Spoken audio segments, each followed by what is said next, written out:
Welcome to Bhakti Om Sandhya. For more videos, please subscribe, like and share. हारे का सहारा बाबा खाटू श्याम हमारा। खाटू श्याम को भगवान श्री कृष्ण के कलयुगी अवतार के रूप में जाना जाता है। ऐसा कहे जाने के पीछे एक पौराणिक कथा साथ में है।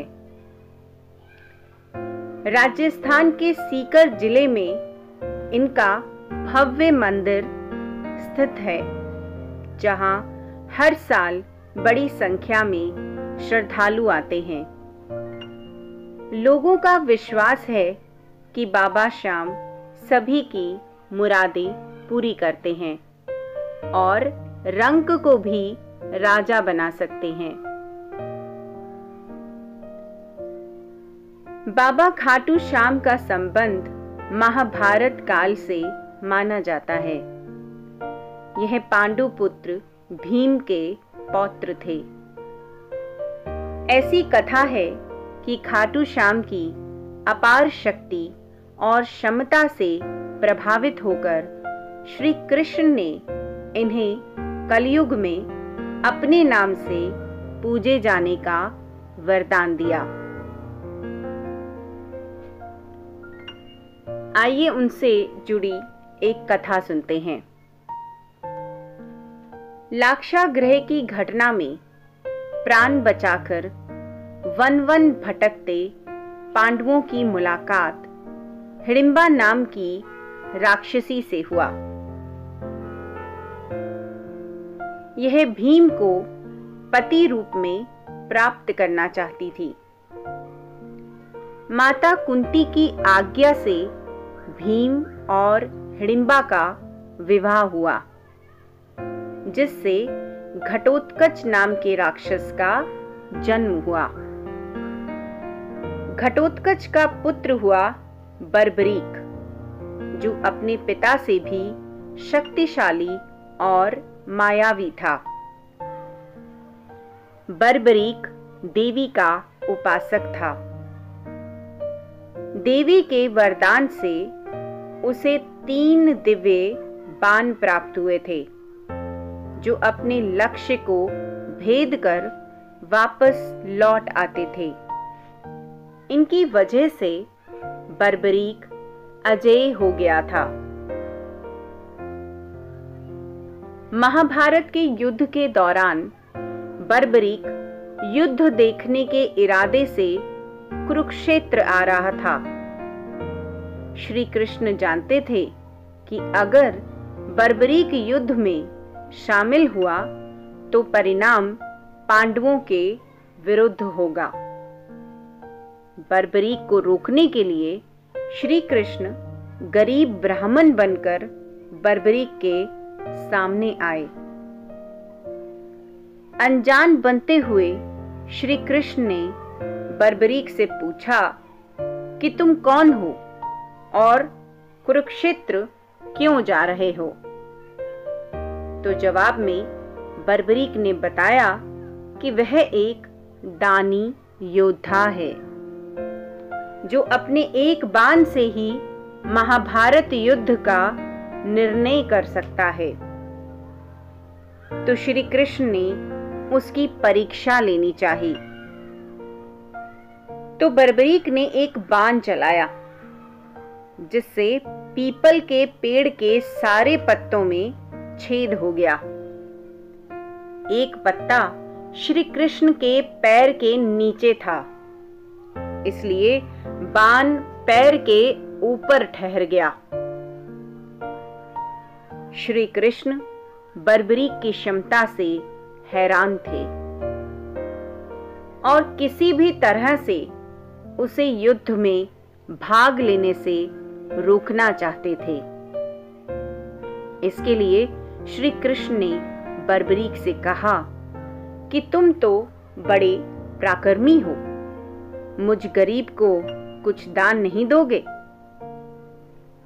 बर्बरीक ने जब दान मांगने के लिए कहा तो श्री कृष्ण ने बर्बरीक से उसका शीश मांग लिया।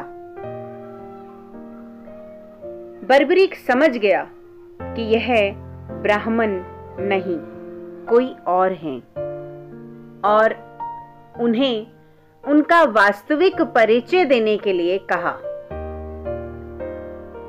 जब श्री कृष्ण ने अपना वास्तविक परिचय दिया तो बर्बरीक ने खुशी खुशी अपना शीश दान देना स्वीकार कर लिया।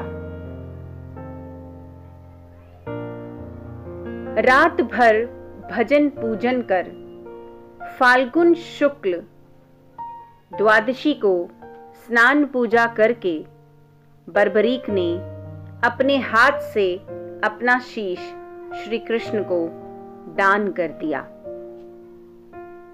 शीश दान से पहले बर्बरीक ने श्री कृष्ण से युद्ध देखने की इच्छा जताई थी, इसलिए श्री कृष्ण ने बर्बरीक के कटे शीश को युद्ध अवलोकन के लिए एक ऊंचे स्थान पर स्थापित कर दिया। युद्ध में विजय श्री प्राप्त होने पर पांडव विजय का श्रेय लेने हेतु वाद विवाद कर रहे थे। तब श्री कृष्ण ने कहा कि इसका निर्णय बर्बरीक का शीश कर सकता है।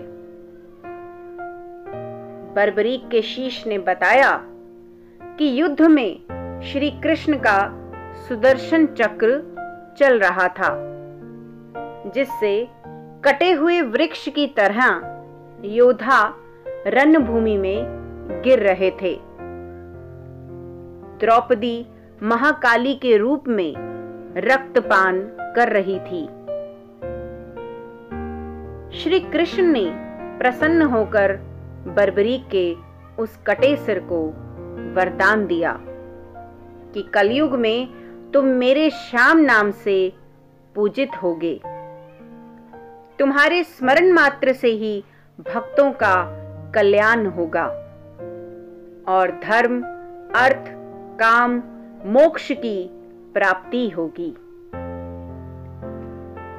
स्वप्न दर्शनोपरांत बाबा श्याम खाटू धाम में स्थित श्याम कुंड से प्रकट हुए थे। श्री कृष्ण विराट शालिग्राम रूप में संवत 1777 से खाटू श्याम जी के मंदिर में स्थित होकर भक्तों की मनोकामनाएं पूर्ण कर रहे हैं। प्रत्येक वर्ष होली के दौरान खाटू श्याम जी का मेला लगता है और इस मेले में देश विदेश से भक्तजन आकर बाबा खाटू श्याम जी के दर्शन के लिए आते हैं। इस मंदिर में भक्तों की गहरी आस्था है। बाबा श्याम हारे का सहारा, लखदातार, खाटू श्याम जी, मोविर नंदन, खाटू का नरेश और शीश का दानी, इन सभी नामों से खाटू श्याम को उनके भक्त पुकारते हैं। खाटू श्याम जी मेले का आकर्षण यहां होने वाली मानव सेवा भी है।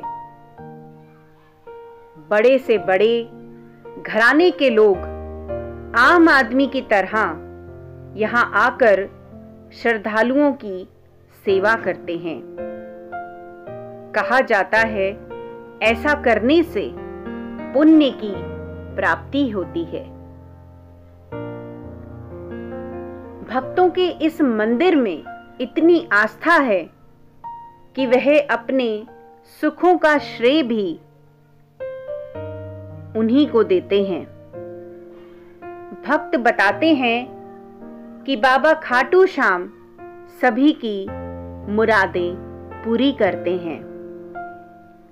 खाटू धाम में आस लगाने वालों की झोली बाबा खाली नहीं रखते हैं। जय श्री श्याम देवाय नमः।